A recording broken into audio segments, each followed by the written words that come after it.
Lasted a total of like 60 seconds. Yeah. I mean, it was a nice message too, but it's loud and it cuts things off. So I'm going to turn it off for now. Hopefully people don't waste too many points on TTS. Okay. This is the RL Pro Awards. Welcome to the YouTube people as well. If you guys don't know what the RL Pro Awards, it is something that's actually set up by Adam Core. If you've ever seen a prediction spreadsheet in the past, then you've seen his involvement in the Rocket League scene. And he specifically has run these RL Pro Awards a few times. And it's an opportunity for a panel of judges as well as the fans to vote on awards for the previous split. So for this one, it was for everything to do with Major 1, not just the LAN, but all the qualifiers that happened before it, qualifier 1, 2, and 3. So it's a chance for us to shout out different players and give more awards than maybe they give away in this last split, which I want to say they only gave away LAN major MVPs. Did they give any other awards away? I think you're right. I don't think they did a offensive or defensive. They just trimmed it down to one. And yeah, they didn't do like regional MVPs or anything for any. So the awards, they don't have a great chance to get a ton of awards and a ton of acknowledgement to everybody except for the winning team. The winning team, like the best player on the final day for the winning team, always gets MVP, which was Juicy this last time around. Yeah. So it's a chance to talk more about all the different players, and who doesn't love talking about Rocket League. So here's how it works. You guys might wonder, everybody who's watching right on screen, they see the nominations for Striker Award, and they might be wondering, how do we get to this point in the first place? So if you saw the RL Pro Awards Twitter account, and actually, Hootie Hoo, you're on the top of everything. Let me slide you down. You'll see that some judges were selected. This is the panel that we're going to be referring to throughout the process here. And they nominated the 4 players that ended up showing up in every award. And I tell you what, I have some beef with them, but one thing you'll notice is that I'm on there and that Hootie's on there. So, it's our fault. I remember having a little bit of beef with the panel last time around. And so I said, I got to become part of it to try and fix it. And I don't know if it was fully fixed. I don't know what you think. No, I'm with you. I'm definitely, we can maybe air our grievances here. See, the fun part about having the mic is that we get to just say whatever we want. We're That's part right. of the panel, but we could just trash the rest of the panel who did not agree with our specific point of view, which is just streamer benefits, I guess. So these are the people who are on here. I think it's a slight NA bias, if I had to guess, just looking at all the different players. Slight might even be, not the right word. But there are some representations. We got Graybeard from SSA. We got Stumpy from EU. We've got Mateus from Furia and Sam. But I think for the most parts, almost, I don't know the entire panel, but it's looking like maybe 90% NA panel. Yeah, for sure. So, and I think that was pretty apparent in some of the nominations. Yeah, I think some of the nominations. Hootie, you don't know who won. At least you shouldn't know who won. I'd be surprised if you did. No, I don't. I did have to find out who won in the process of setting it up, even though I wanted to try and keep myself in the dark. But of course, it doesn't work that way. I had to prepare everything for the stream. So I do know who won. I'll try my best to not leak it in my opinions as we go on. But here's how I think we're going to do the stream today. I think me and you are going to talk about nominations. I'm going to give chat an opportunity to vote live. And I also have the stats based on who the panel gave the award to, who the fans who voted on Twitter over the past couple of days, or not Twitter, but Pickstop, who voted on Pickstop over the past couple of days. I have their choices, and then we'll have chat's choices on top of all of that, which seems like we'll see who knows ball the most. In the past, I've said that my chat does know ball pretty well. They have a slight Mina bias, though, I'd say. Okay. So let's just go ahead and start with the chat voting on the first one, which is the Striker Award. There's not a ton of things that are said alongside the awards when we're giving out the nominations, or like when you see them on Pickstop. So what does Striker mean to you? What do you think about these players, Hootie? I mean, obviously it's somebody that generates a lot of offense for their respective team. I think, I think it's not just goals either. I think, somebody, well, I guess maybe it should just be goals, but, I think just very heavy influence on the offensive side, in the attacking side, somebody that seems to be a little bit more aggressive. I mean, I like to think about it a little bit more than just who scored the most goals. For sure. Obviously, that is a big part of it, but I think just generating offense in general is kind of how I look at it. Yeah, when I think striker, for some reason I'm thinking of somebody who's like a finisher. Like they're maybe not setting up the plays exclusively, but they have a knack of just ending the play and ending the play and scoring, and they definitely play upfield a ton. So when I saw these nominations, I think I don't know if I remember all my nominations. I know I had Clears on there. I think I might have Lost on there as well. So to me, I would have given the award to either Killiers or Lost. I might also have a Mina bias as well. You know, sometimes they say that your chat reflects the streamer, and I say that the chat has a Mina bias. I might also have a slight Mina bias, but it does look like chat actually picked Killiers themselves, and I think that's who I ended up voting for. To me, Nupo is a guy who creates a lot of offense, but he kind of does everything. You know, I just see him as all over the field. Sometimes he's setting up teammates, sometimes he's scoring. He's just he's not like a pure striker in that way. And then for me, like I love Daniel. Don't get me wrong. Daniel's one of my favorite players, but I think he plays a lot of the times as last back for G2. And even though he maybe led scoring, I think I looked at the stats for the major and he didn't necessarily do a ton of goal scoring. For his team. I think Atomic actually ended up scoring more for G2. So Daniel, I was a bit surprised to see here, if I'm being honest. And I was leaning Killiers or Lost, but also I think I voted Killiers. Who'd you end up going with? I think my top two were Killiers and Nupo as well. And if I remember right, I think I went with Killiers for striker. So I had Killiers. You had Killiers. Twitch chat had Killiers. So naturally, the striker award for LCS 2024 Major 1 is going to Daniel. Daniel won the award. We talked a little bit about how you and I don't get to decide. Get to decide. So just because we feel like Killiers was maybe a top striker for the Falcons. Falcons, I think, one of the best teams, alongside G2, probably the top 4 teams, I would say, from the split would have been KC, Mates, G2, and the Falcons. And apparently the panel and the fans, I think, also had Daniel. So, me and you we're members of the panel. So you think maybe the panel would have Killiers. I actually have the data. Oh, you know what? For the striker, the panel was actually pretty tied. I take that back. The panel had Daniel, Killiers, and Nupo fairly tied, but the fan vote was heavy in favor of Daniel. And so that's why he came out as the striker. Chat saying Daniel is definitely a striker. I've never thought of him as a striker. I feel like he's always played kind of as his third. As a third person. Yeah, more of an anchor role, And it doesn't mean that he doesn't score. He obviously is a great scorer as well, but I mean, one thing it is, Daniel, the striker. One thing I do want to say, instead of just like just taking away from Daniel's accomplishment, is that it's been a long time coming for Daniel. I mean, I think he's been one of the top players who he hasn't found team success, and I think he has finally found that team success with G2.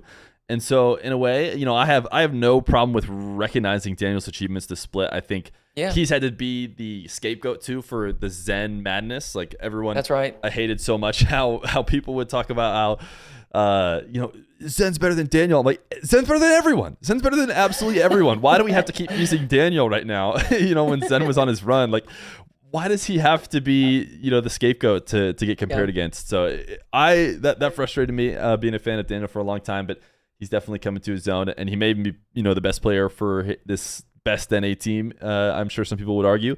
So I just necessarily wouldn't have put him down as striker, but hey, I'm glad he got an award.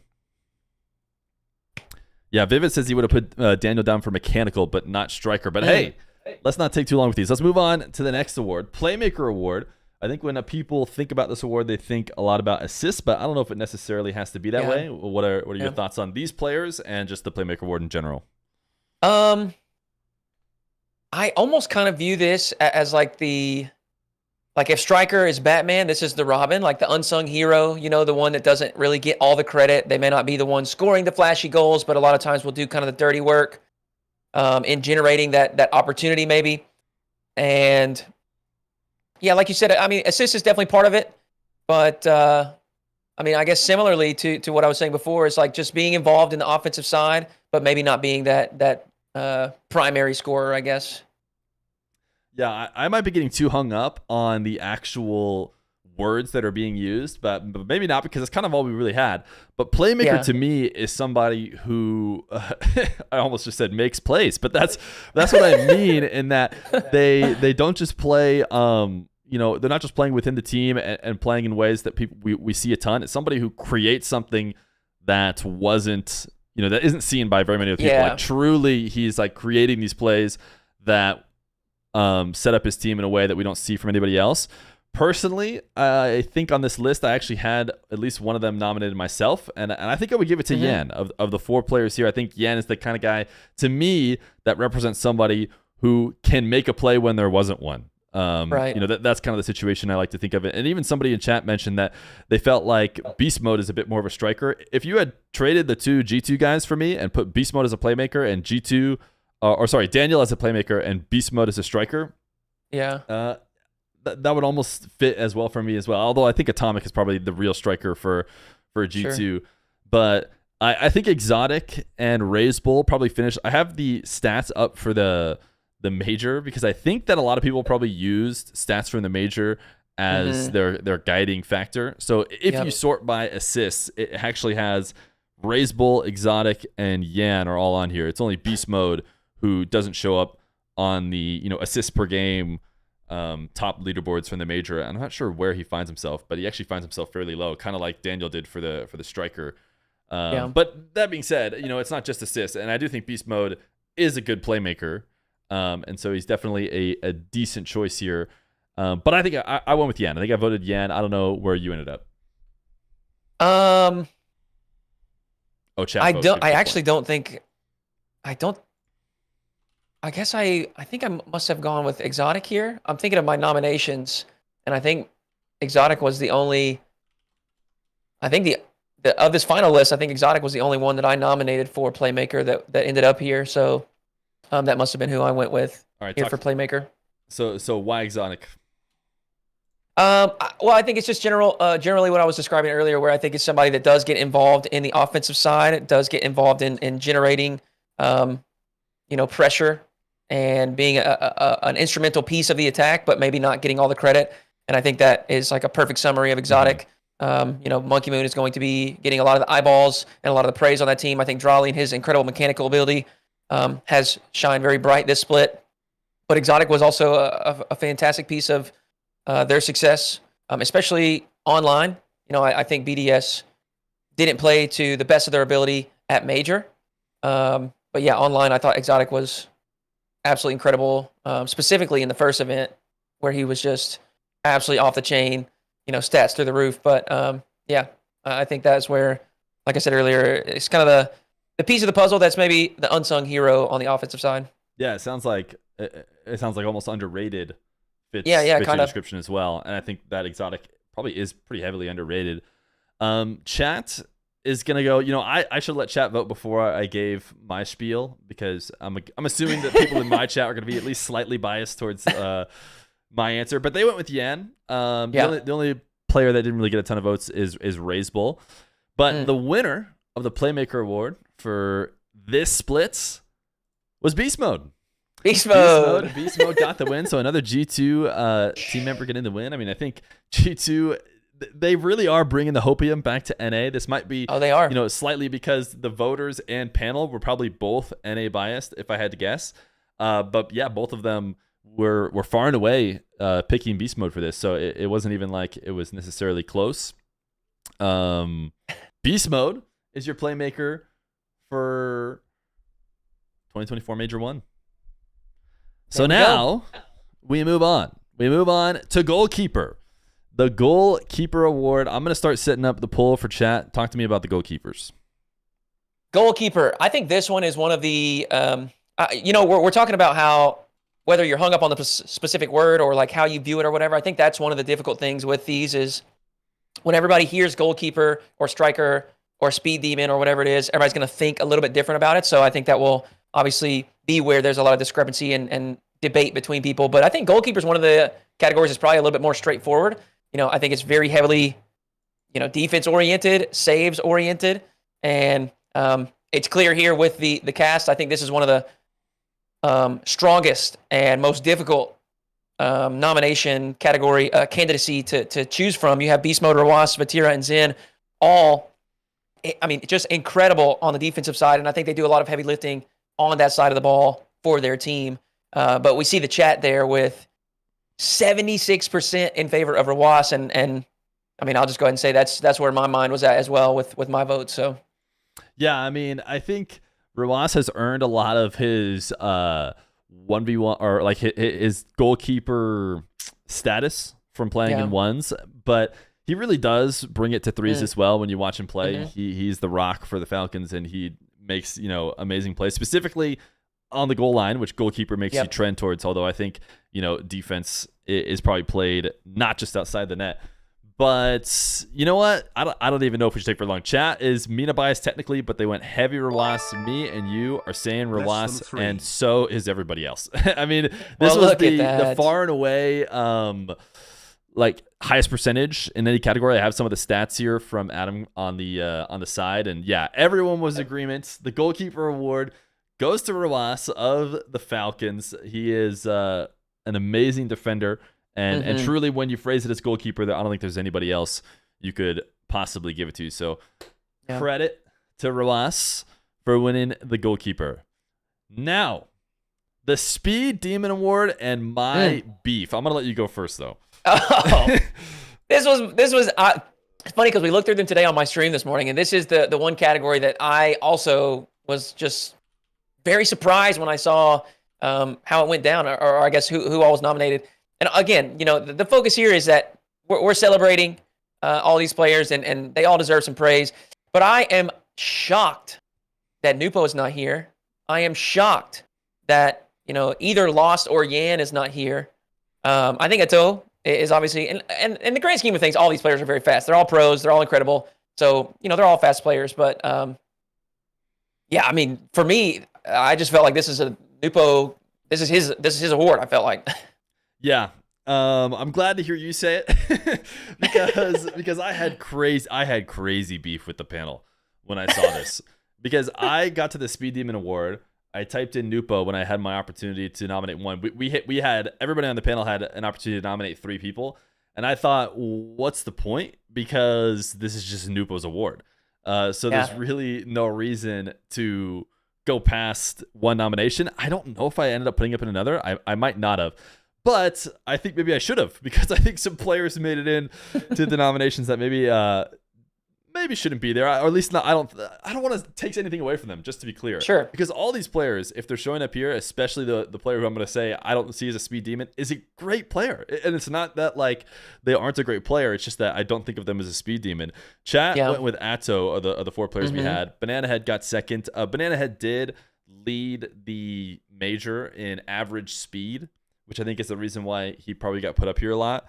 I didn't necessarily see from him, like, that didn't reflect to me, but it might just be because Power isn't doing as well as, or I guess they did better than Rule 1 with Nupo. But Nupo over the regionals as well, it's just he's really, created that. Nupo was number 2, by the way, behind Banana Head in average speed. And then actually the jump between them, Banana Head and Nupo, is like huge. They played much faster than the next few, like the distance between them and third, which was actually Jack. Are these in the right order? Yeah. Jack. Sorry, I'm like Jack number 3. No, Jack was played fast as well. But the difference between them two and third is like the same as third and 20 or something like that without really doing the math. But it's a huge jump between those two. And Nupo does it while scoring and assisting and doing everything for his team. I thought for sure Nupo was going to be on here, and I instantly went to check the panel to see who I had beef with when it showed up that he wasn't there. I did the same thing. But to be fair, there are some Speed Demons on here. I think Atto has been playing crazy fast. He is that kind of upfront guy. I think anybody who plays as their first man or in that attacking space ends up being really quick. And so I think Atto is one of those guys. I think Beast Mode and Daniel, the 2 guys who have won awards so far. Specifically Daniel, I've always felt as like, just because I can't think of a better example, like a ballerina, like not super fast, but just like fully controlled, and he can make plays happen at his slow speed by breaking you down without having to go breakneck all the time. So I was very surprised to see Daniel here. I don't know as far as the stats, where he ends up. Beast mode, again, a solid player, but I don't know if I think about him from speed. What do you think about those two? My opinions on G2. What do you think about that? The thing is, people are they're gonna see this and they're gonna be like, those players are fast. You're wrong, and that's true. Like, they are fast. That's not the discrepancy here. But a lot of high level pros are fast. I think it kind of goes back to what we were saying earlier, where like Speed Demon. I don't know. Different people are going to think about it in different ways. Maybe they're thinking about like the read on the play, or maybe they're thinking about like how quickly they make decisions or something. Whereas for me, I just thought immediately like, who seems to move at the fastest pace most of the time, which is players like Nupo and Loss. So yeah, I don't know. I mean, with any of these, I don't think there's like a necessarily a wrong nomination, right? Because like all of these players are some of the best in the world and deserving of praise. So I don't really want to say that like any of them are undeserving by any means, but yeah, definitely surprised that specifically some of the Furia guys and Nupo were not here. But here we are. Atto, Banana Head, Beast Mode, and Dan. Feer, what was our result? Our results, I think a lot of people are pointing out the same things you're saying in chat. I want to make sure we get them involved too. They're a big part of the stream underneath our heads. But yeah, speed doesn't necessarily mean average speed, and I think that that's a mistake that maybe a lot of the panel fell into with too often just caring about that stat. But yeah, I think South America and specifically Mina, like maybe just because I watch a lot of Mina, but you watch Mina and they play so insanely fast. And for some reason, not having at least some Mina player on there, to me, Nupo is the fastest one, so it makes sense. Or South America too. South America has always played super fast. And so not having either of them, I think was a bummer. Not necessarily a mistake, because I just would like to shout those players out. But the winner of the Speed Demon Award, I think, is actually a good winner. He is definitely a Speed Demon, and it's Atto. So Atto won the Speed Demon Award, and I think he does play that way. I think he's all over the field, and he's a maniac. Every time you think he's out of the play, he's back. Every time that's right, a challenge needs to happen, Atto's there. He's speedy. I think this is a great pick from both the panel and the popular votes. Or actually, the panel went Banana Head. The panel went slightly Banana Head, really? But the popular vote went heavy Atto. So Atto getting the win in the Speed Demon Award for Major 1. A W pick indeed. I think it's well deserved. So next, we head to the Demo Experts. What are your thoughts on these nominations? I mean, I think they're great.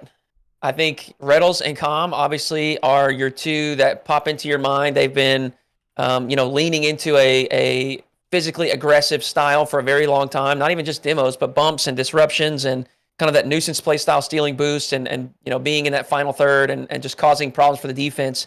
And I think Atto more recently, towards the, I would say like the latter part of the Liquid career, and then of course with Karmi Corp as well, I think he's kind of fallen into a role that does that a little bit more so than his teammates, maybe not to the degree that Calm and Reddles do, but FK, I think he is one of those players. You mentioned it earlier with Nupo, but I think he's one of those players that does everything right. Like he's active on all areas of the pitch, so I'm not too surprised to see him nominated as well.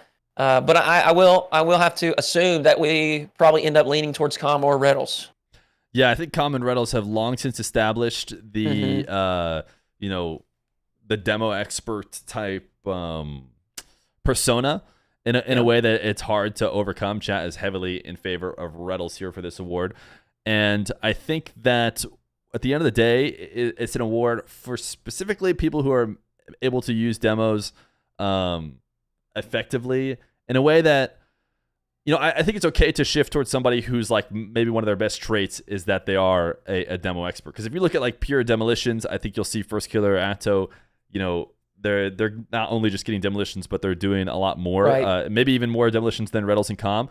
But they've established, a aggressive play style in a way that people are reacting to their demos. And I think Reddles specifically gets a lot of credit even from other pros, saying that his demos are the most annoying, which I think is a good sign. Like if players are getting mad that you're hitting demos when you do, then it means a lot.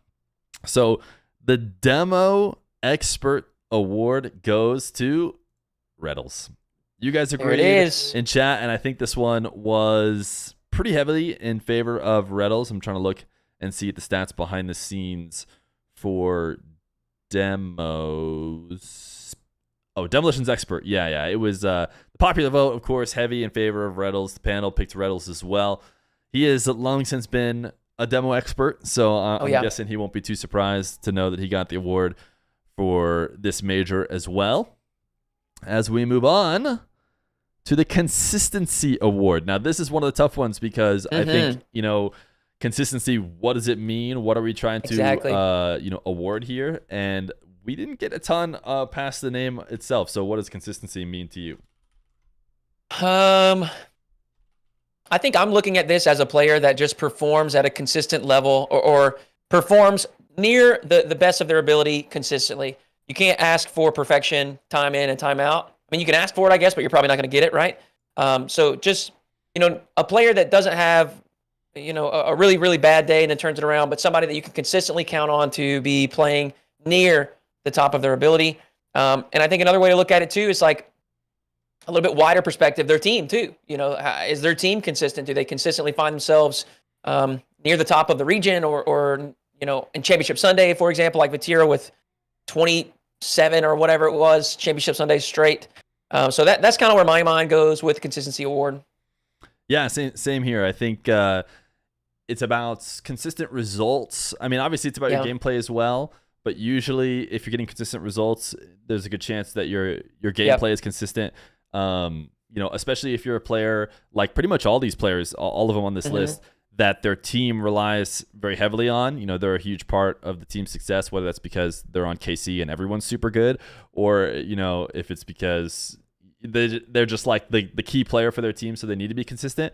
So I think that's where a lot of people were going with some of these. So like, I think I had Monkey Moon as a shout out just to like give honorable mentions who didn't show up. I feel like Monkey Moon's been consistently so good for so long. You always know you're going to get, a good result out of him. BDS losing to G2 is not necessarily, the top 8 is so equal that I don't really give that as a poor result necessarily for BDS. And I don't think Monkey Moon, deserves to necessarily not be nominated. But the panel went with Atomic, Nupo, Vatira, and Zen.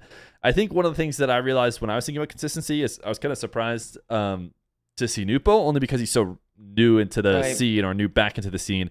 And I think the angle that the panel members who voted Nupo are probably going with is, he's a huge part of Rule 1 every time. Every series, every game, Nupo's always there. And it always seems like he's putting up numbers no matter what. Like his numbers are consistent. Like he's going to go in and he's going to get his. It's just whether or not Rule 1 is also going to be able to consistently win, which maybe they haven't. So I think of the players I see here, Zen is also a good shout too. Zen just hasn't been playing as long, and I guess that's the first thought that came to my head, even though this is an award for the split. So in theory, it should just be, who played consistently from the beginning to the end of the split. Right. Maybe I incorrectly gave some, stock to some players who've been consistent for a long time. But I do think Zen, ever since he's been in the RLCS, has been very consistent. So I don't hate that either.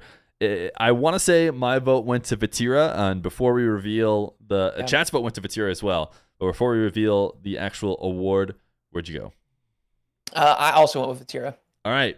I went Vatira, chat went Vatira, you went Vatira, and so did everybody else who voted the award. Consistency award to Vatira. Vatira, he refuses to miss championship Sundays, and man, did he get close to missing one when he played against the Falcons. The Falcons looked amazing, and it took some heroics from his squad. But the reality is, he's always there. He's always there, and he's always a top player. I wonder if you awarded or if you averaged player rankings that everyone does beforehand for every event over the course of ever since Vatira's been great. He's probably got the highest average. Maybe Zen hasn't beat because Zen came in and was number 1 right away. But Vatira is just consistently great. I think this is a good award. I want to say I'm going to go check the stats here. Yeah, Vatira, it was clear. Both the panel and the popular votes said Vatira deserved it. consistently a great player. So we move on to underrated player award. Nominations are Cheese, Creams, Drafinho, and Juicy. What do you think about this one? I think this is a tough one too. We'll talk about Juicy here for a moment, and then just carry this over into the underrated team as well. But there was a lot of discourse, I guess, on the social posts about how can you be an underrated player when you just won the MVP, which is, I mean, I understand that angle. Like I definitely get what they're saying. I think when you look at walking into the split, what people thought about Juicy from his past versus what Juicy proved throughout the split, I think that's where that nomination comes from, and potentially the win if that is the case. Juicy really blossomed this split, and I think that's like exactly what it was, where you have this idea of a player, they're good, they've shown some greatness here and there, but they haven't really taken that next step, and I think this split, specifically at the major, is where he really took that next step. I also, I think Cheese and Creams are great shouts as well. Obviously, they didn't ascend as high as Juicy did or Drafinho, but I think those are great shouts as well. And Drafinho, I do think is a fantastic choice here, actually. And I'll go ahead and say I'm pretty sure that was my choice for the underrated player here, because Drafinho's on a team that just has had immense success as soon as he joined, coming off of a little bit of a up and down season when Fury was in NA, and Drafinho's previous teams as well. I think he was a big piece of their success. And so he's a player that I think is a little bit slept on, doesn't necessarily have as big of like name brand as his two teammates with Yan and Lost. And so I think, for me, he is a critical piece of what Fury has been able to do in this split, both online and at LAN. And so, I went with Drafinho for the underrated player award. Yeah, I think you make a good argument for Drafinho. I think that I really like seeing a guy like Cheese. I think Cheese is a great pick for underrated, because I'm sure that there were people when Luminosity picked up Cheese Cheese was a little bit untested, and I'm sure people were maybe even thinking they settled for Cheese or something like that. You know what I mean? I'm sure that take was there. Personally, I always trust the players. So if the players, are trying players out and they say, Cheese is the man, then Cheese is the man. You know more better than me. And I think Cheese proved he was the man, especially online.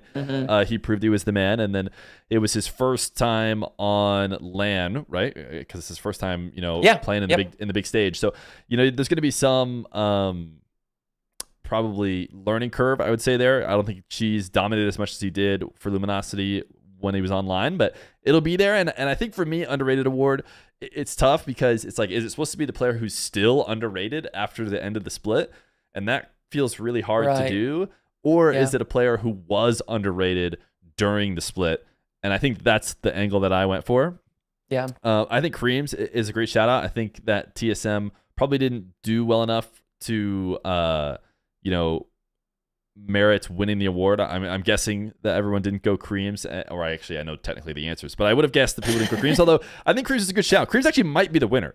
Creams, like in like distance of ratedness to where their actual ability, it honestly probably just is Creams, because I think a lot of people aren't talking about Creams. And TSM is a great team, and there's no like one hard carry there who's like making TSM a good team. Necessarily, and so I think everybody on that roster is really good, and Creams is one of those people. I think I've been a TSM guy, starting from the last split, or basically the offseason when everybody became TSM guys. But I'm a TSM guy again. I think they could easily be one of the top 4 teams. I might even predict them to be one of the top 4 teams for this next major. So, Creams probably is just the right answer, even though I actually didn't vote Creams, just to be clear. Drafinho, for me, the reason why I wouldn't have gone Drafinho is I do think that people saw Drafinho as an upgrade for Furia and felt like, oh, this is scary. They got the one, the best player from Sam, because they picked him. They were in NA and then they moved over and picked him up. And then their first games were with Drafinho, right? Back in Sam. Yeah. I've just been watching for so long. But anyways, I felt like people thought that was a big upgrade, thought Fury was going to be tough to beat. And because of that, I felt like people rated Drafinho fairly high, even though, maybe he's even better than where people had him.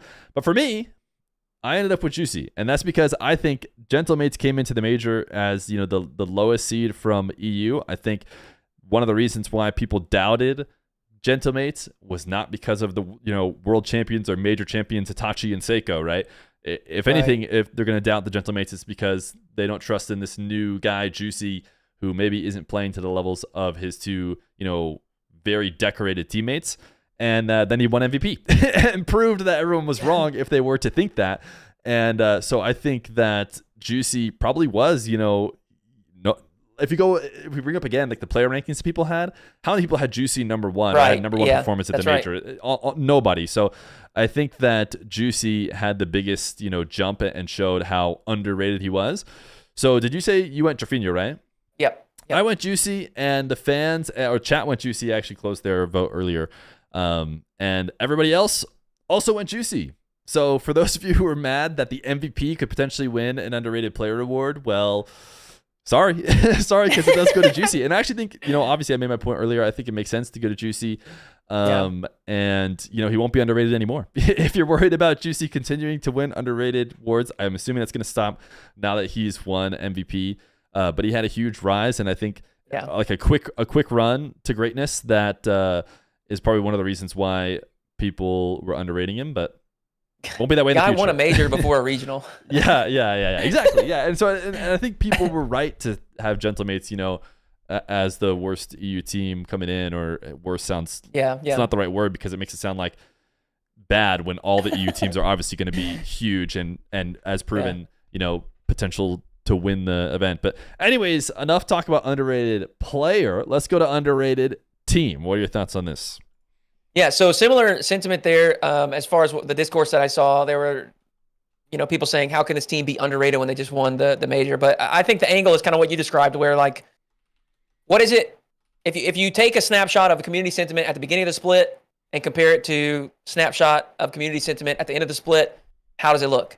And I think the beginning of the split, obviously people knew that Gentlemates could be good, but there was question marks. You got Seiko alongside Itachi, who I don't, obviously both great players, but I don't think they were kind of that first primary option that people thought about on their respective teams. You think about Monkey Moon, you think about Vatira on old KC and BDS, and then of course Juicy, who was just rated as the most underrated player.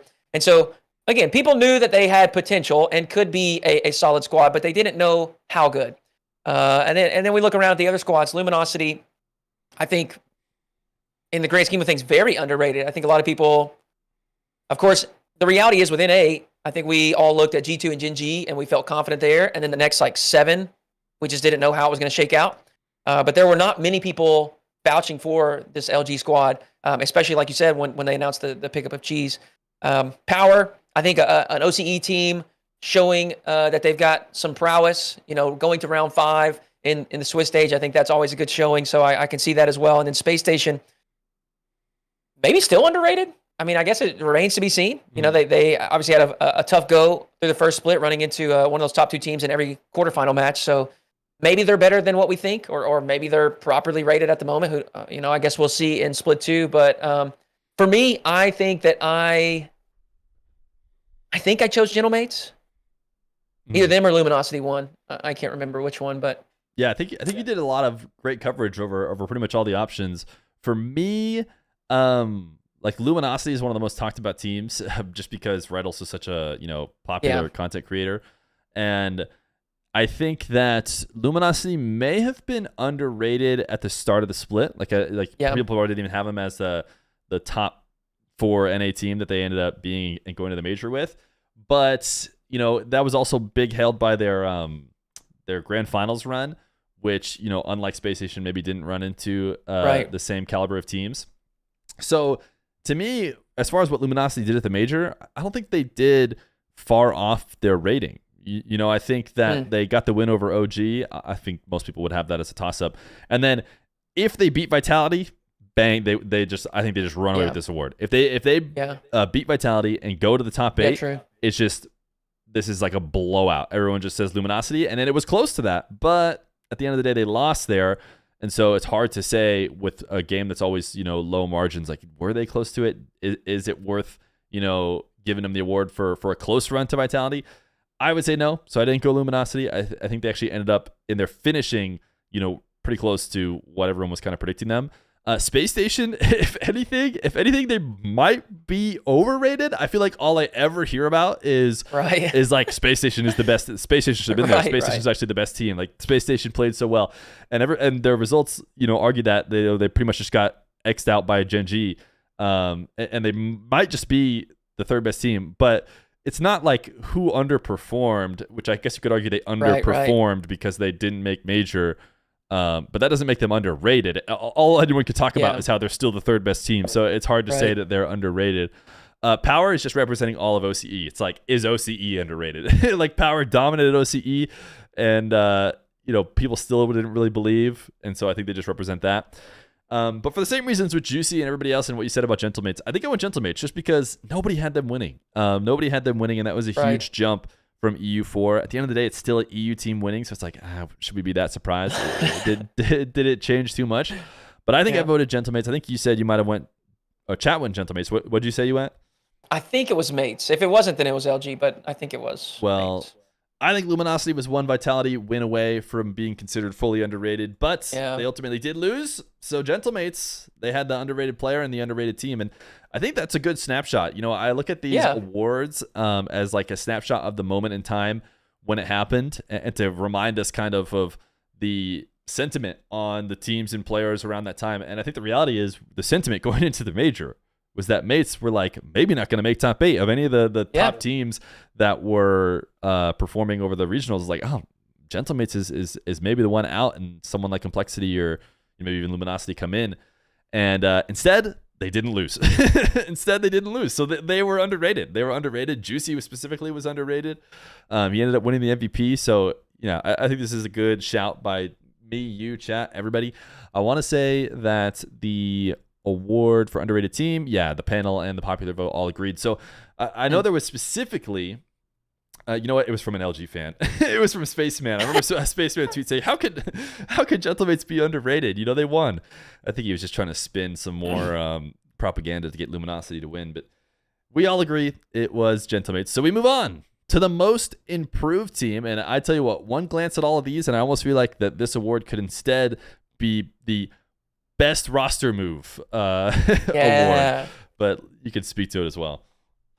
I think that's maybe a better category title for it. I don't know, but I think the way to look at this is like these orgs and what they had as talent last year, what their achievements and accomplishments were last season, and obviously Luminosity picked up Brettles and Magic Bear, but just imagine that duo. And then you compare it to what they've achieved in this season. And I think all these squads have heavily outperformed what they did in the past. But for me, I will just go right to it. I went to Team Falcons. I think that they were already a great team last season with TRK, Ahmad, and Okhalid. But this looks like a totally different beast. Mm-hmm. We've had this, I guess I would say it's almost like a hopeful narrative for a while that Falcons can compete with your top NA teams, your top EU teams, etc. But I also feel like there's just kind of this nagging doubt from a large portion of the community. But I feel like that is almost gone with what Falcons showed at this major. They were very, very competitive. I think a lot of people still think that they are maybe the third or fourth best team in the world, even though they got knocked out top 8. One of the most entertaining series we've seen in a long time versus KC. So for me, I went with Falcons as the most improved team or best roster move. Right. I feel like it's best roster move. It's interesting that you point out the Falcons. To me, when I think of most improved, I'm thinking Rule 1, 2 Falcons. Like you were talking about, like if you think of the previous Falcons team, which is, only 1/3 of those is left over. I see what you're saying. I didn't even think about it that way. When I saw it, I thought, okay, the Twins with the Twins with Mawson to the Twins with TRK. That was the jump that I was looking at. So for me, I felt like Rule 1 had already taken over as the better team towards the end. I think they might have had a worse Worlds performance, but they had a great Boston. The spring major, they looked really good. They were top 4 there. I think they were like a top 4-ish team. People were hoping for the same result. The next Worlds didn't really happen, but I still think they were highly regarded, specifically the Twins, or maybe because I was just doing Rule 1 streams and very biased towards Rule 1. I felt like the Twins were really good. So even when they added TRK, I think they got better. I've always said since the beginning that they just tried to make a Mina super team. But I had them very high. I had them very high already, so that's why I didn't go Falcons.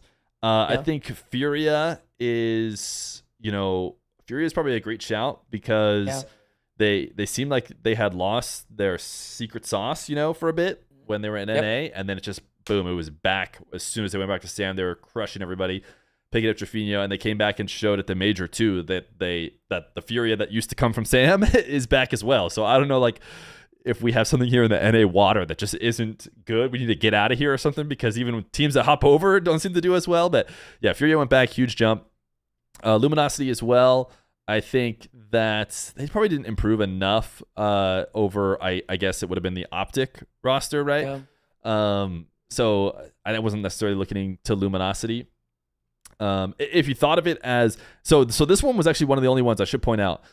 This is one of the only ones that I think came with a blurb, and the blurb was most improved team starting from basically when Worlds ended. So this is not just most improved team during the split, which actually the most improved team during the split, my shout out was Team Rock, which I don't know if you know Team Rock, the youngsters from MENA, because I felt like they went from being this team. I think they're going to be consistently in the top 8 now in MENA, and before they weren't even making regional. So anyways, but they're not the most improved team when you look all the way back. Well, they're just never going to win anyways because they're, they made like one regional. But so this is going all the way from Worlds. To me, I think the version 1 jump to G2 currently, because I'm not considering it with, I'm following Beast Mode and Daniel, not the G2 roster that had, Atomic. So for me, that was a huge jump, and specifically, it was a huge jump from like North America. Like North America looked lost. We had this G2 squad that was supposed to do it and supposed to show how much better NA is, when we combine the talent, and they proved that. So I think I went G2. Chat went Falcons. I went G2, showing that, I've talked a little bit of smack about G2 previously. It's not just G2 hate. You guys know I love Daniel. I will vote for G2 if I feel like it fits, and I do think it fits for G2 on this one. But the award goes to, drum roll, G2. G2. I mean, G2 has been farming the awards here. I think it might have a slight bit to do with the NA bias of our panel, but they won the popular vote as well. Oh, actually, no, I take that back. For most improved team, they didn't. The most improved team went to Luminosity. Luminosity was the popular vote. Okay. So the fans voted Luminosity here. My fans here in chat voted Falcons, and the panel went with G2. In fact, the G2 was the least popular vote for the fans to pick. They went Luminosity, Falcons, Furia, then G2. But the panel, which is a bit NA biased and seemingly a bit G2 biased, to be fair, that's my fault as well, because I felt like G2 was a big upgraded team over what they were last season. I just think that I guess technically that V1 roster won Gamers 8, but I don't really consider that. They were playing pretty well. Either way, we'll move on to the Clutch Player Award, which is, I think, another tough one to define. Yes. What are your thoughts on it? Definitely a tough one. It's hard to quantify clutchness. But I think the way that I look at it is like big moments, game 5s, game 7s, the waning moments of the game, final 30 seconds. Can you stay composed? Can you make the right choices? Can you hit your shots when you need to? Are you making mistakes in those high intensity, high pressure situations? And I think these are 4 fantastic candidates or nominations for this kind of award. I mean, I have to assume that Juicy and Seiko's performance at the major contributed heavily to, why they were nominated here, and deservingly so. Both of them were, as was Itachi, absolutely phenomenal. But I just have to go with Rise. I mean, the guy is just ice cold. He always has been. He's continued to do that. I think he is just the personification of clutch as far as RLCS goes. Yeah, Rise is, I think unfortunately what might have a little bit to do with it is it seems like he becomes his best version of himself in the moment. It's like almost better. So a lot of the times people talk about clutchness, and I think people incorrectly think that it's like getting better in the moments that matters most, when usually what it means is being just as good as you always are, even when you don't have maximum pressure. And while everyone else folds to the pressure and falls away, you continue to play your best. I think Rise might even be the example of what people normally think about. Like, almost get even better. Like you put him in like Yeah. the toughest possible situation, and it's not even just his normal level. It's like almost somehow, he turns it on. Like just if you got to trick yourself, Rise, and just think that you're always playing in Game 7 OT, like maybe you see it even a whole new level from Rise. But I think the Gentlemates, they had a big clutch major. I mean, they clutched out the LAN big time. Going from, I think if KC had won it, they would not be considered clutching out the LAN. But because they came in as that 4 seed, they consider they clutched it. And then beast mode, I think he does have a tendency to give his best regardless of the situation. He's not always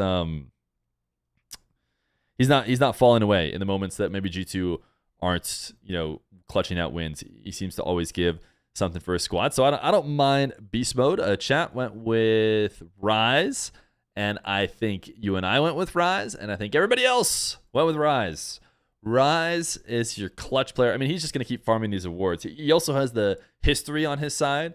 He's had tons of clutch moments for his team over the course of his whole career. And so someone's going to have to be really clutch to fight, over the top of the clutch persona that Rise has.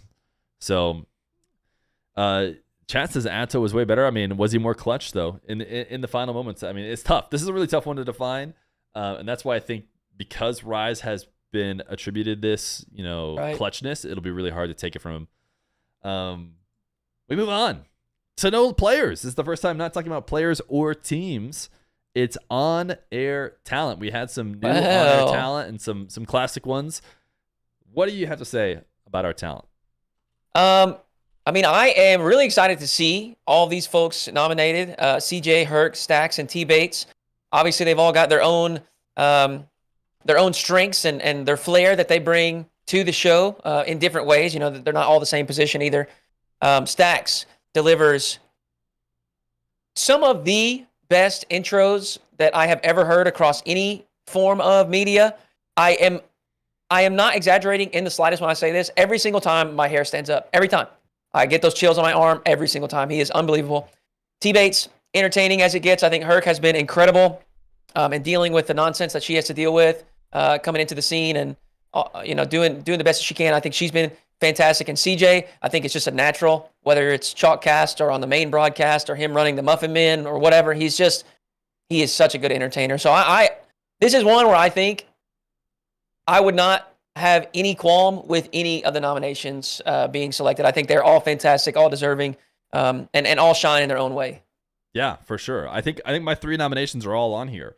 I think I went with Stacks, T-Bates, and Herc for all different reasons. I think when it comes to being an on-air talent, it's not like playing it, which seems just a little bit more one-dimensional. There's lots of different kind of categories almost of being an on-air talent. Like, for example, CJ does it on casting, and T-Bates is doing mostly desk. And then we're talking about Stacks, who is like he shines the most when he's doing those intros. So there's a lot out of everybody. I think I'm going to keep specifically giving the award or trying to give the award to one guy who I think deserves the recognition. I think his addition to the on-air talent changed the dynamic so much in a way that was more entertaining and helped like fill the time between the games actually being played. In a way that like made that content. I feel like for a while when watching RLCS, it wasn't really as much content in between the games. It's kind of them talking about the games. But now it's like, I kind of don't want to miss a segment because I don't know what's going to happen. And that's T-Bates, I think, if it's not clear already. So I think I did ultimately vote T-Bates. I think Stacks might be a guy who is like the biggest gem that we have in our scene, where it's like we have like a premier stage host. Like this is like the best. Like he should just be doing it anywhere. Like this is as good as it possibly gets in any game or sport, I feel like. So for that, I think the chat went heavy Stacks, and I'm guessing that's why we do have someone really special. I'm glad Herc made it in. I think Herc has done a great job. And the crap she's had to deal with for a million reasons, whether it's because they changed the commentating cast or because obviously being a woman in the scene is just not as easy. There's a lot of more resistance to that. And then CJ is he's a great example too of someone who brings something different to the commentating and being an analyst. Like he brings a level of fun that maybe isn't there necessarily for commentators who are really focused on the I don't want to take away from CJ by saying this, but like there are people who are like very very all business, and they're very good commentators, and they're great. CJ is also great at that element as well, but brings like a level of fun that almost feels like you're watching with your buddy who's doing a great job of describing the gameplay as well. So I think CJ, yeah, like I mean, it's gonna be really hard for me to want to say any of the on-air talent aren't great, because I think they all are, and it's not just because I don't want to say it on stream or something like that. They really do a great job. Yeah, they are. So I went with T-Bates though. I'm gonna keep going with T-Bates because I feel like he brings a different element. Till he wins the award once, then I'll start looking for somebody else, because I also think that a ton of talent that aren't on here, like some of our huge mainstays, are obviously amazing and like core of the team, and probably deserve all the awards as well. But I think specifically me and everybody else on the panel use this as like an opportunity to maybe give the award to not just one of the mainstays who've been there for. I'm trying to say Johnny doesn't need the award again. Okay, did I make it clear enough? Johnny's gotten the award enough times. No, but seriously, the core has been there for a long time. So, anyways, I think this one was fairly split, but ultimately it went to CJ, the on-air talent award winner. What a legend! A Chalked Cast. Our first Chalkcast winner, because I think everybody from Chalkcast is nominated for at least one award. So shout out CJ. Yeah, like I said, it's really tough to have a bad pick. CJ is a great pick. Chat went with Stacks. I went with T-Bates. And we also had Herc there as well. And maybe that's a great way to just give everybody, their props, because they really do deserve it. Did the panel and the popular vote go for CJ? Yes, they both did. So everyone was big on CJ. Next, we have the best decal award. Now, this one is Adam Core marked it. It's the most spread out, which is no surprise. It's like very subjective, and whoever wants a certain decal. To me, that doesn't surprise me too much, just because people have their own preferences. But you seem to be surprised. You seem to think there's a clear best one. Yeah, I was. Well, I mean, I just felt like there's a clear winner. Wow. Frankly, I think the BDS decal is nice, but I mean, it would not have been anywhere near my top 4.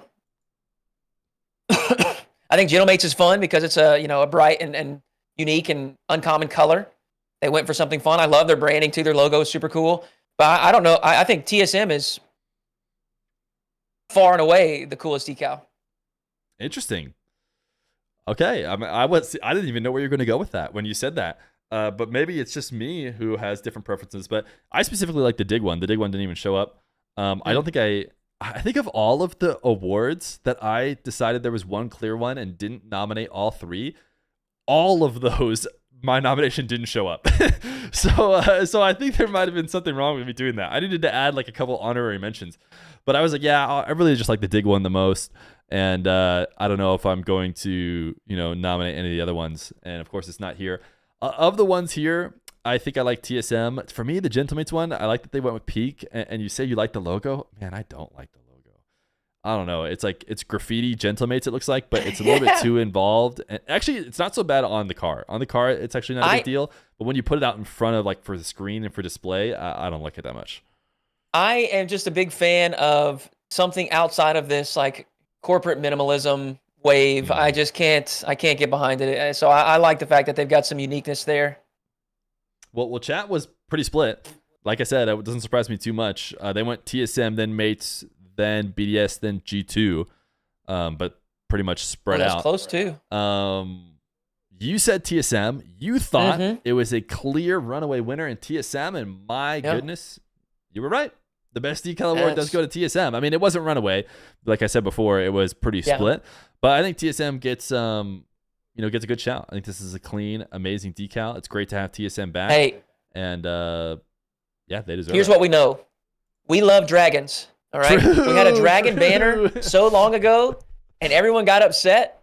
And then when they took the dragon away, everybody was they got more upset. And so they brought the dragon banner back. We love dragons. I will say, and I saw this in the chat, G2, if they were able to put their samurai on there, I think that would have definitely been like, that's right. Remember, everybody was so excited to see that. I think that, and G2 decal is really cool. I'm also a fan of like the darker colors. I think the black and red looks really cool. But I'll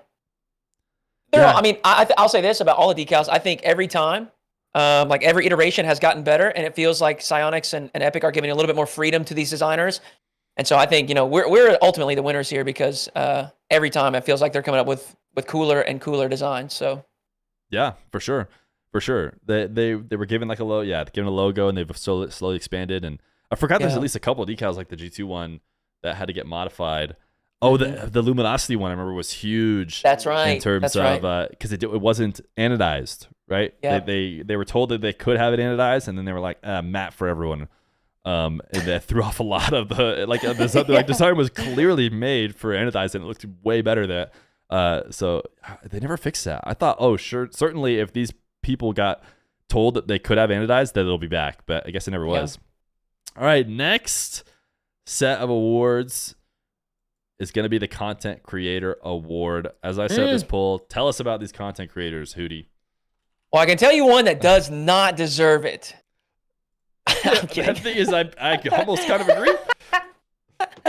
No, I mean, I had, as we've said before, we have 3 nominations as panelists, and my 3 were Johnny, Rizzo, and Feer. Obviously, everybody has their own stuff that they like to consume, but I am, just heavily into, like, I don't consume a whole lot of Rocket League content outside of just competitive stuff. So I like y'all's 1v1 stuff. I like Chalkcast because it's talking about the esport. So those are mainly the things that I watch. I did see your thread about Kep, and I actually completely agree, even though I didn't nominate Kep. I think he is a fantastic creator and definitely should be celebrated and praised and shown love because he does a great job. And these watch parties that he puts on are absolutely banging. He is extremely entertaining. I think Jacket is well-deserving as well. It's always fun to see the pros' side of content, like their perspective towards the game or what they think is fun or not fun. I know personally I've watched the Half Controller series with him and Reddles, and I think that is some fantastic content. But the Content Creator Award, I feel similar to what we said about the on-air talent. I don't think I would be upset with any selection. I think all of these people bring something great to the scene in their own special way. So I think they're all very deserving and more, actually, like you said. So, yeah, I think the big thing for me is I talked about this on a previous award is when I think about these awards and who to give them to, I almost want it to be like a time capsule in a way of like who was killing it at that time, who really excelled in that moment, whether they continue to excel or not, or basically I want it to be a time capsule of that spot. That's why I went Alpha Kep. I don't know if Hootie referenced my Twitter raid. For me, Alpha Kep is like the definition of what like a creator that defined this split. Like everyone, his watch parties and everything he's been doing and hard grinding over the time before the split and into the split. It just feels like Alpha Kep is the content creator of the split to me, but he wasn't here, so he wasn't able to be voted for. I think that if you extend this like you did, or like they did for some of the other teams, like Most Improved Team was one of the only ones they specifically said it goes all the way back to the end of Worlds. If we were to say that it does that, then we're talking, Johnny now has Salt Mine 3 under his belt in terms of the time before this award, and I think Salt Mine 3, obviously as a one fan, was humongous. But Rizzo also had like solo queue and his lands that he ran, and you probably credit his channel for Chalkcast and stuff, which is kind of both of them. And Jack's the guy who's been grinding YouTube forever. There probably should be just more player content creators on here. I think Reddles does a good job of streaming a bunch as well. K-Dop isn't on here, but that's because clearly the French audience didn't get keyed in on the fact that this was going on. Otherwise, I'm sure we would have just seen all French content creators and more French players everywhere. But as far as, I can't remember if I voted for myself. I'm trying to think of who I voted for. I might have. I probably did. I knew I wasn't going to win, though. These guys are all too big. I do think that you could get a snapshot of this current split if you take me out and put Kep in. And to me, I would have thought it'd be hard to stop Kep winning. But obviously, I guess if he wasn't, it's the panel that decided. Maybe the fan vote would have gone heavy in favor of Kep. But if it's ever time to vote for a fan, nominated content creator or caster or anything, if he's in there, he's gonna win it. Is Johnny Boy. The content creator of the split goes to Johnny Boy. I think it's well deserved. Chat voted for me, obviously, but come on, chat doesn't know what they're talking about. especially if you include Salt Mine 3, and Johnny's doing those watch parties for NA. So, I'm talking about a guy like Alpha Kep who's doing watch parties for the split.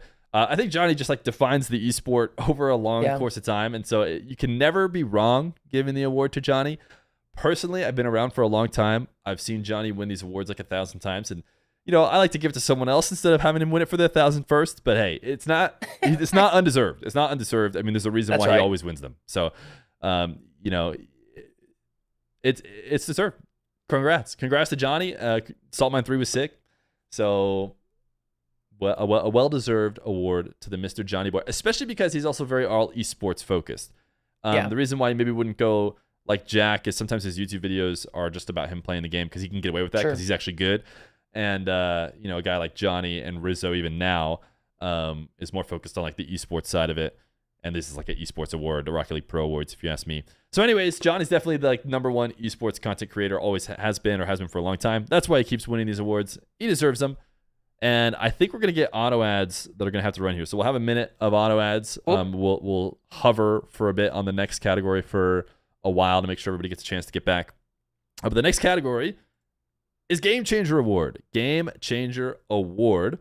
What do you have to say about the Game Changer Award?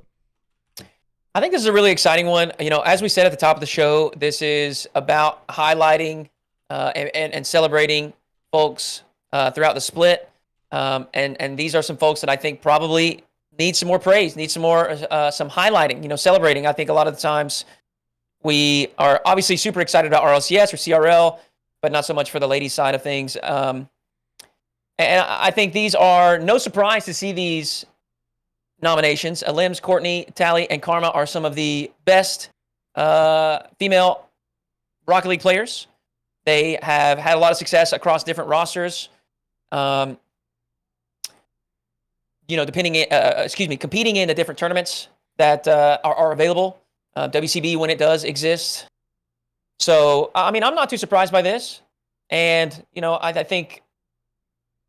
I think similar to what I've said in a couple other ones, I think any of the choices here, you can't go wrong. Yeah. I think I like that. I'm not sure if the Game Changer Award was an award in the previous goes through our Rocket League Pro Awards. I think it's maybe the third time they've done it, so I'm glad that they added it.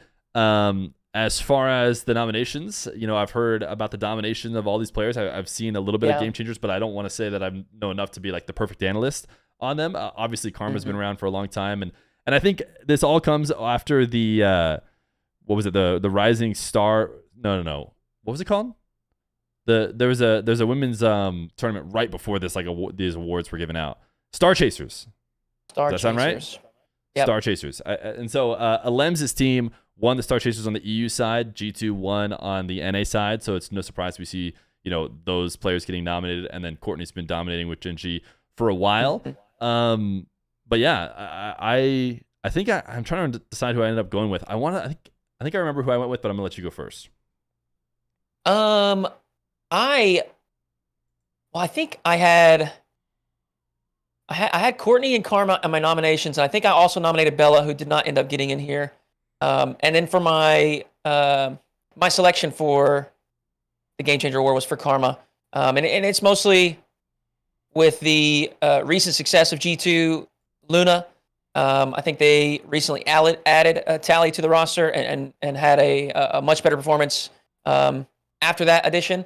And so that alongside her, long-standing tenure in the community and, doing what she's done for the ladies side of Rocket League, I think is really special. Yeah, I think, this is not necessarily supposed to be an award for like career, like legacy, time in Rocket League. I think it's technically supposed to be like more about stuff that's happened this split. I do want to talk about, because I'm not sure if I've ever heard this get resolved. As far as I'm aware, it's still an issue, but the new rules were not allowing teams like G2 to play in the RLCS because you couldn't have two teams. So as far as I'm aware, Gen G and G2 are not allowed to compete. And from what I understand, it's still the case, right? I think so. Yeah, I haven't heard anything else, which is insane. I don't know why they can't figure that out. Like they figured out a ton of different silly things that they dropped in there on accident. They even made some nice improvements recently that I know were big news. Basically, everyone said this is terrible. Fix this. Well, let me tell you, not allowing the women's team to play is terrible. Fix that. I don't know if there's a way you can't let them in. Yeah, I don't know. You can't have two teams. I think what they're trying to avoid is something that is not happening here. And so I'd love for them to be able to figure out the answer, because I think we can all tell that they should be able to compete in the qualifiers. But yeah, for me, the award, I had to give it to Karma, because I think that it's been, a long time coming for recognition for that. I'm not sure if there's been award shows or award ceremonies that have highlighted Karma's contribution over the many years, the long time that she's been around in the scene. And so I was like, I'm biting at the opportunity to give an award and give recognition for that. So I gave it to Karma. You talked about giving it to Karma, and so did everybody else. The Game Changer Award goes to Karma and what she's been able to do. I think she's still playing at a top level for her team. It's not like, this is pure legacy, right? But she plays great for G2, and she is your game-changing player and your award winner for this award. So hopefully everybody, I'll try to extend it out there a little bit, got a chance to hear about the Game Changer Award. But we will move on to the Aura Award. If there's not, there's a ton of different awards that are tough to explain or are tough to quantify, and I almost feel like this one is intentionally vague. The Aura Award. Did you happen to see the replies to the social post? I did not. This was one of the most engaged comment sections. There was, a wide variety of opinions, and I think the biggest thing is that a lot of people, I'm assuming, panel and community, voted this almost the same way that they would. You remember we've done like a personality award? Oh, and I think a lot of people oh, yes, I do. approach this in that way. And then I also think there is even a difference with people thinking about Aura from a player perspective, like on the pitch, like, oh, I see that car, I've got to be, I've got to be careful, I got to go up quick, they're going to do something dangerous. Or like the human when they're like walking around, how do they present themselves, or you know what I mean? So I think there are a few different angles that people were taking, which resulted in, as we can see here with the chat vote as well, it's split across the board. So this one, like you said, vague or very subjective, I guess. And I don't know where to go with it either. I think I ended up leaning more towards the personality side. I think somebody that's outspoken, outgoing, kind of almost like commands attention. If that is maybe a good way to describe it. What was your angle with the Aura Award? What did you think about it? So my nomination, and I might have gone single nomination again for the Aura Award. I might have added a couple more people, but I already had a tweet about this. I had a tweet about this in the past. That, to me, Yan the man. I think it has a little bit to do with how he plays on the field, but also the person behind the playing, and specifically when they're playing at the desk, or like when he's screaming to other people, just like the aura behind. To me, that's what it meant to me. I see the angle you're talking about with like kind of like the player personality. What was the phrasing? I know what you're talking about. CJ won it when he was still a player in one of the awards, and it was just kind of like a top player personality thing. I didn't think of it that way. To me, I think that's probably why Jack is here as well, because I feel like the aura specifically, when I'm thinking of aura, it's like a very like tough, like almost scary aura, like this guy's like, he's going to take you down. Jack doesn't have that. Jack doesn't have that. He's a great guy. He's a great pro personality for sure, but I wouldn't put that sort of aura on him. So, but when you talked about, the angle that some people probably took, that's probably why we see Jack here. So I was going to go Yan for sure. Looking at these guys, I think that Reddles, specifically because I went for like a tough type of scary aura angle. I think Reddles maybe had that before when he was like a big time smack talker. I think he's actually pulled off of that a lot, and he's become more of, just like a great personality in the scene, a little bit less, toxic's not the right word, but you know what I mean? Yeah. So I wouldn't necessarily go Reddles. I think of all the people here who I'm describing, it's probably pretty clear where I'm going, but I think of these four, I would go Rise. I think Rise has that like, he's the clutch player. He's scary. He backs it up with his talk. He's also kind of, toxic whenever he's getting on the mic. He's definitely not afraid to say what he thinks. And so that's why I would lean Rise of the four. But that was the angle I took. That's why I wanted to go Yan as well, because I felt like Yan is just like, he's got that perfect aura. But I forget, did you say which way you went before we revealed who?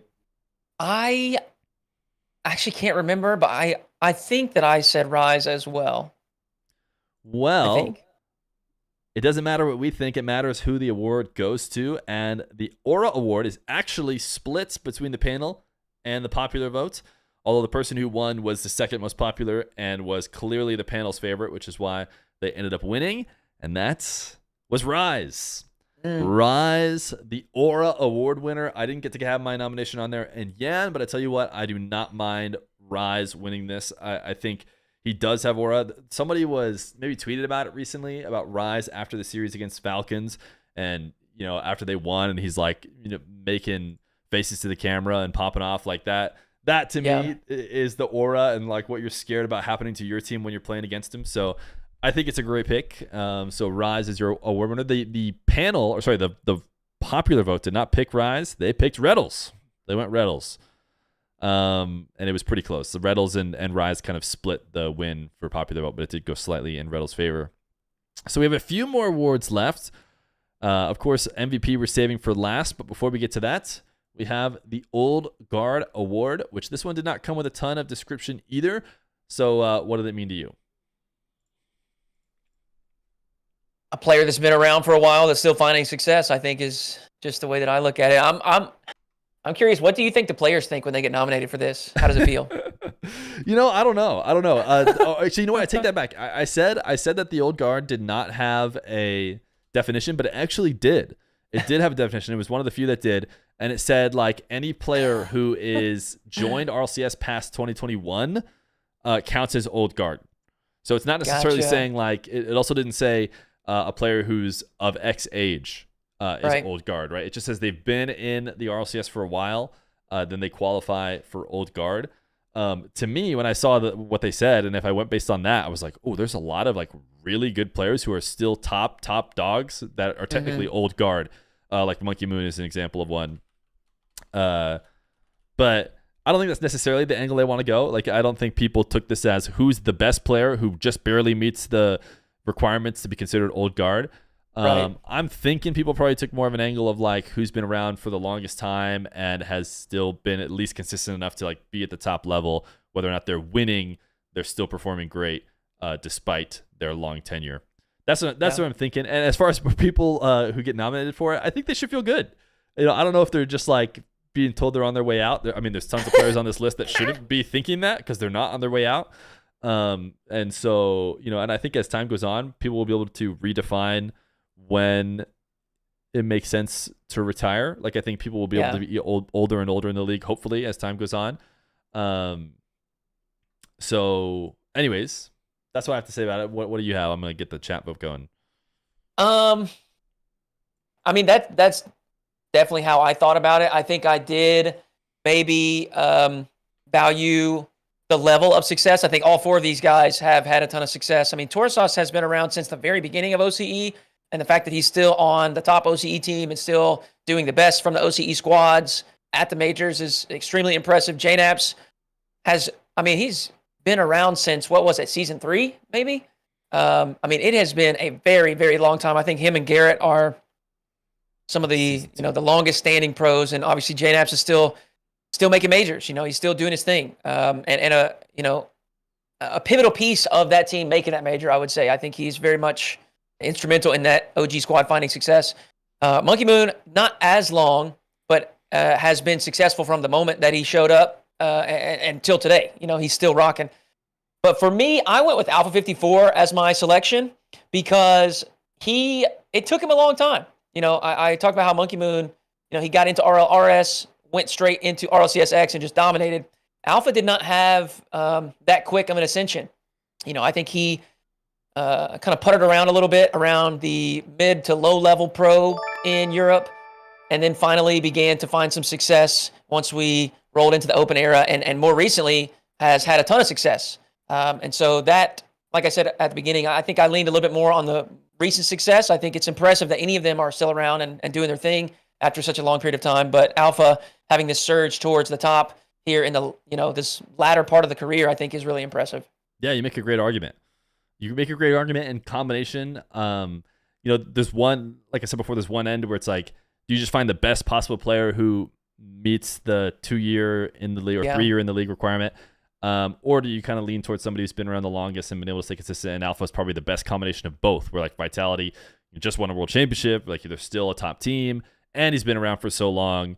So he might be the best answer to combine both those. Whereas, maybe Monkey Moon, although I guess there's probably some arguments between Alpha 54 and Monkey Moon, but Monkey Moon's been playing at a really high level, but he's definitely newer. And then JNaps and Torsos are the guys that just been here since like the esports started. I think JNaps had won this award when it was given in the past. To me, I decided to give it the vote to Torsos.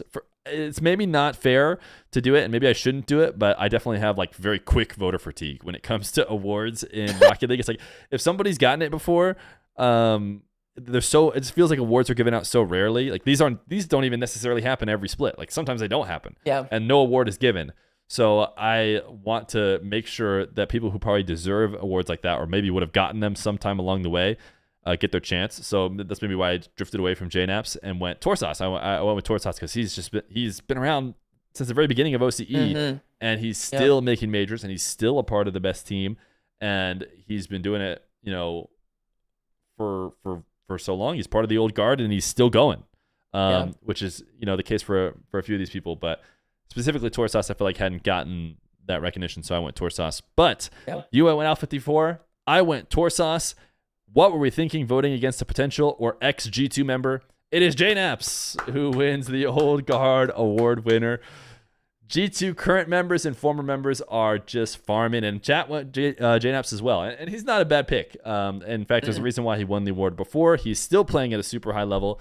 It's not like, the youngsters are bringing their gramps along with them, and trying to carry him. JNaps is still performing super well for his team, still that striker he's always been. And making it to lands with OG and performing well at them. So deserving. Hopefully JNaps continues to win Old Guard Award for as long as possible, because that means he stays in the league. Yeah. And if that means we got to give him the award every time, hey, I'm down to do it.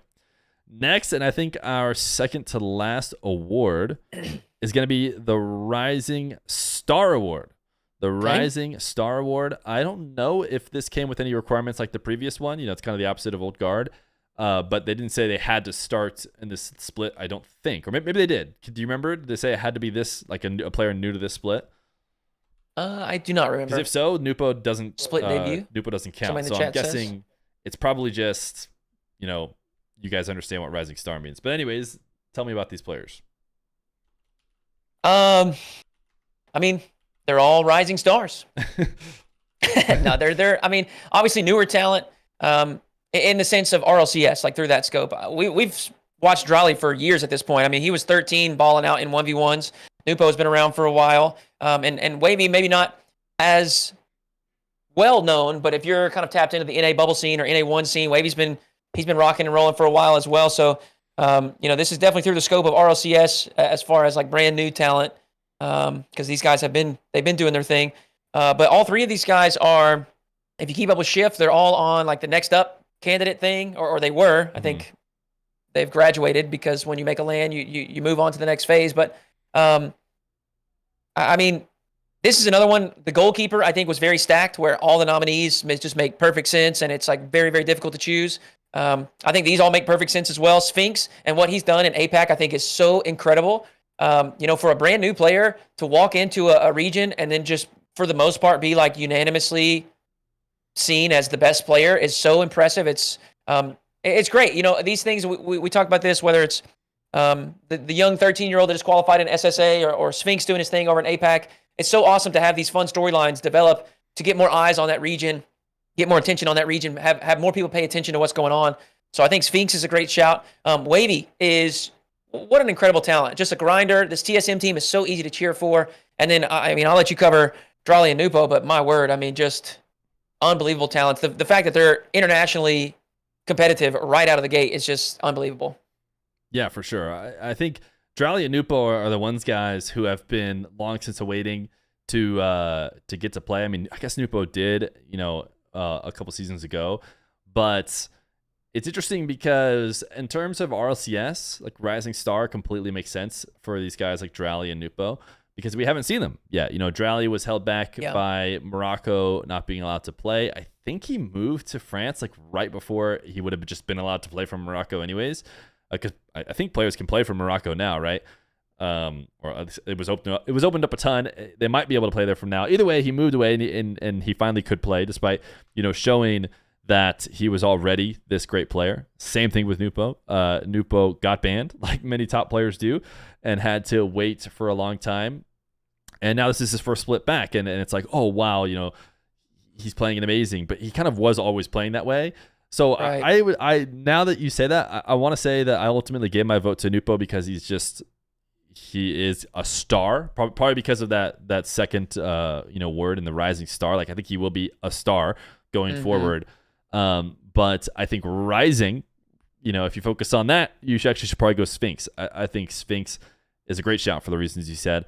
But as far as star power, I had to go Nupo. So did you say you went Sphinx, or sorry, who'd you say you finished on?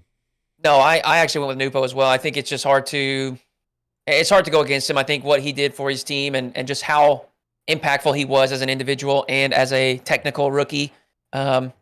It's just hard to ignore that. Yeah, it's tough because he wasn't even. It's weird. It's weird that he got to play a split before taking his ban because it's like you did play. He wasn't even a rookie, but you went Nupo, I went Nupo, everyone went Nupo, chat went Nupo. This guy's a star.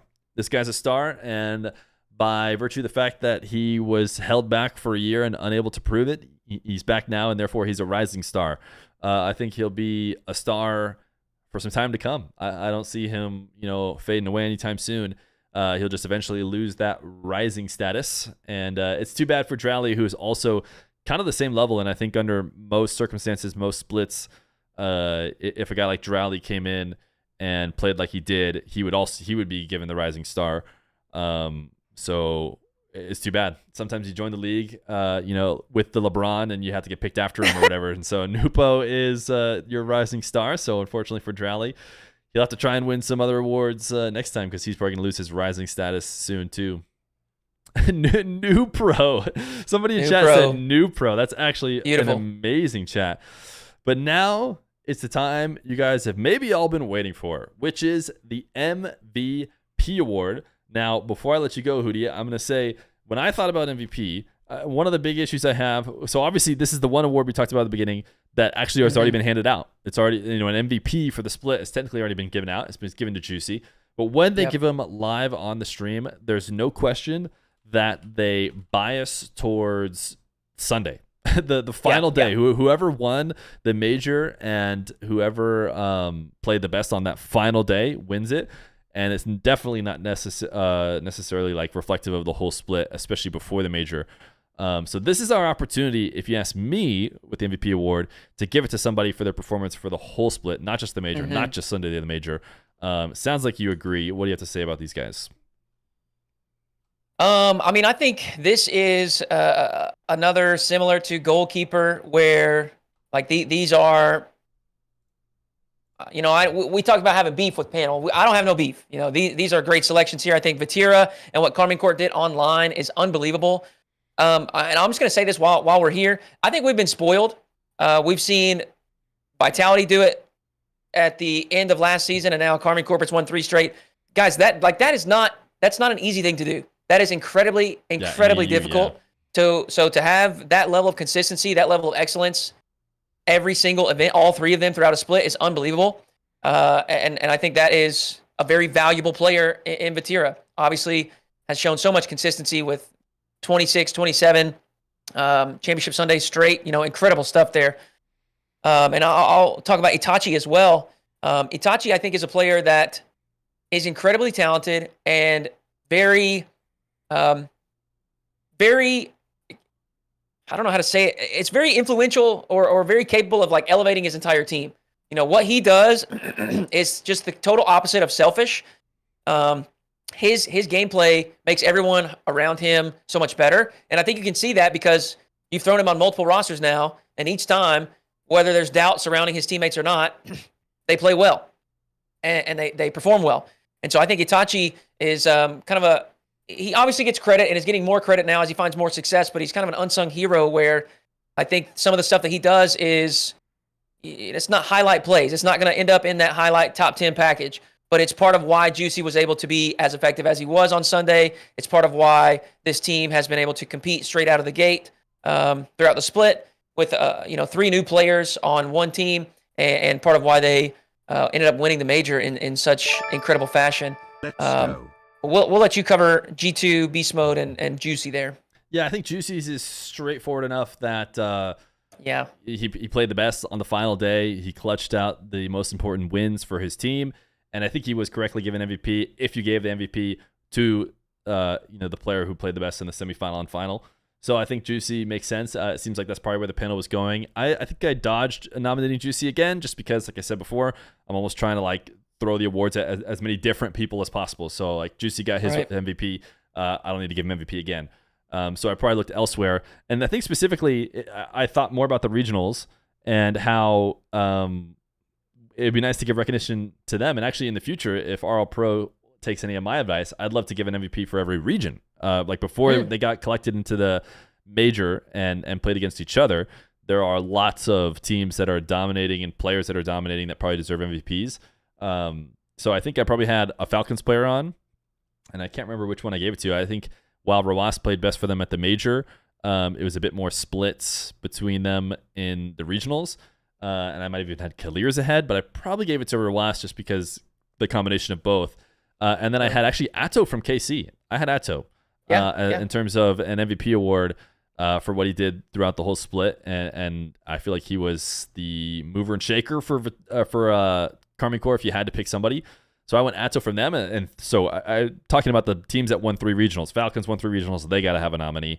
KC won 3 regionals in EU and then lost only to the champions. They could even have the straight up MVP. Even though they didn't win, I think they could have the MVP of the season. And then I think you have G2 who won 2 out of 3 and were easily NA's best team. Having somebody from them makes sense. And Beast Mode, I think, is probably a good shout from G2 because I think he's that consistent best player for them. And I think was he on the Consistency Award nominations? I think that's a good argument for why you'd pick Beast Mode as their MVP. He's always performing for them, and that's the best NA had to offer. Of these guys, so I said I would go Atto if I was given the opportunity. I'm not given the opportunity when my nomination doesn't make it through. So instead, I still couldn't resist the desire to go with somebody who won the event and went undefeated. But specifically, I went with the player who had the best major. So I went Itachi. Yeah, I went Itachi as well. Yeah, I went Itachi. I would have gotten Atto if he was an option. I think, Casey's full split, maybe with Atto. It just didn't seem right to pick Vatira when I could have given it to his teammate instead. And I do want to give Itachi his recognition. I think a lot of people felt that way, that he was, maybe the team's best player over the whole weekend of the whole major as opposed to just the final day. And everybody else agreed. You and I agree. We did chat vote, right? Oh, yeah, we did chat vote. Chat vote went Itachi as well. And everybody went Itachi. Itachi gets his MVP. Wow. With recency bias, in the rearview mirror now. We don't have to just think about whoever hit the most recent 6-shot in the grand finals. Not to downplay Juicy's MVP. He did deserve it for that major, but Itachi did as well. And that's what's crazy about this team with Gentlemates is they're, like Johnny said on a tweet or something, the teamiest team.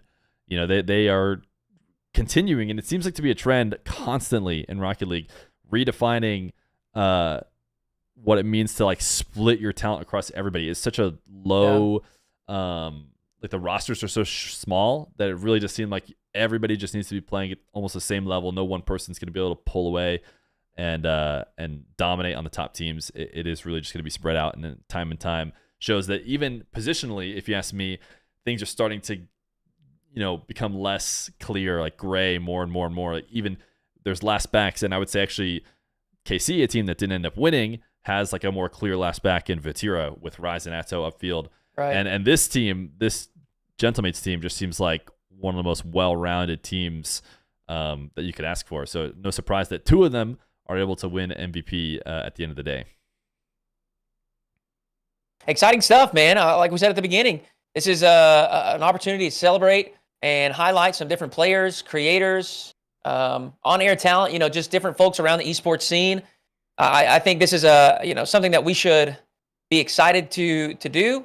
I know I am. I hope that all the folks here watching and the people that voted and took the time out of their day to contribute to this, just see it for what it is, and it's a positive thing. It's a way to celebrate the community and just shine a light on folks that may not always get the praise that I would like to see them get. So I'm excited to do this. Feer, thank you for having me on, man. I appreciate it.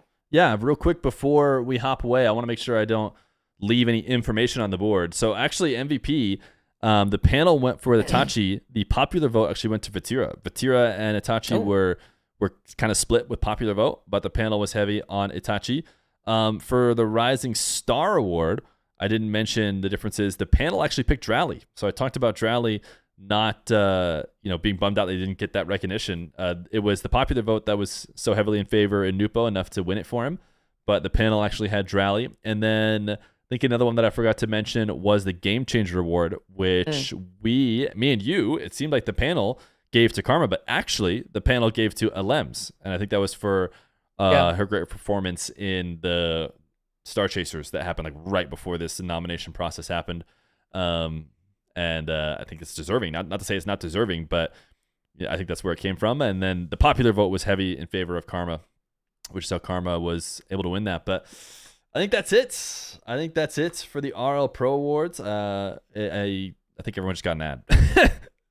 Everyone just got an ad. So, hey, that might be the perfect time to say goodbye. Thank you, Hootie, for hopping in and going over the awards for me instead of just me blabbing on forever. The only downside is we might agree just a little bit too much. Not a lot of discussion back and forth between us. But I think it went well. I think it was a good set of awards. I might talk and try and improve it a bit more. I'd be down to remove some power from the panel and maybe just get like as many fan votes as possible for these kind of awards. And like I said, I think there's a couple other things that could be done. Like we could give MVP awards for each region.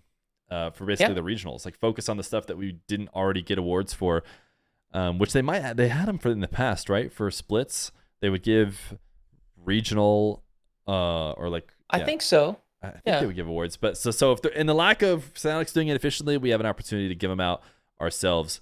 So I'd like to see that added. I think technically, in Adam's defense, he put out or RL Pro Awards defense, they put out a form for suggestions, and I don't think I filled it out. So, I can sit here and say all I want here on the stream, but clearly, Adam made an effort to try and get everybody involved.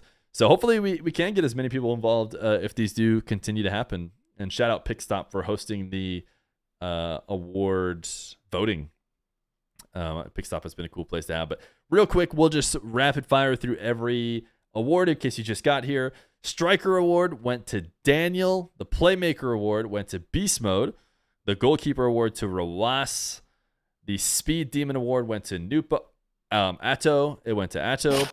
The Demo Expert Award went to our boy Reddles. Consistency, that's Vatira. The Underrated Player was the guy who ended up winning the event, Juicy. The Underrated Team was that team no one believed in that won the event.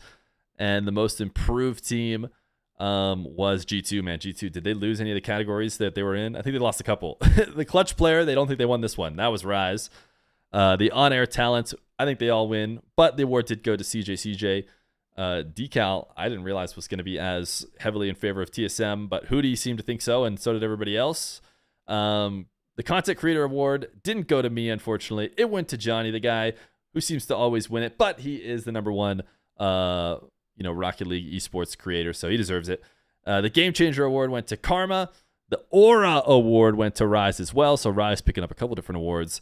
The Old Guard JNaps, he still owns that. Rising Star Nupo, and MVP Itachi. That is your Rocket League Pro Awards. Thanks, Hootie, for coming on.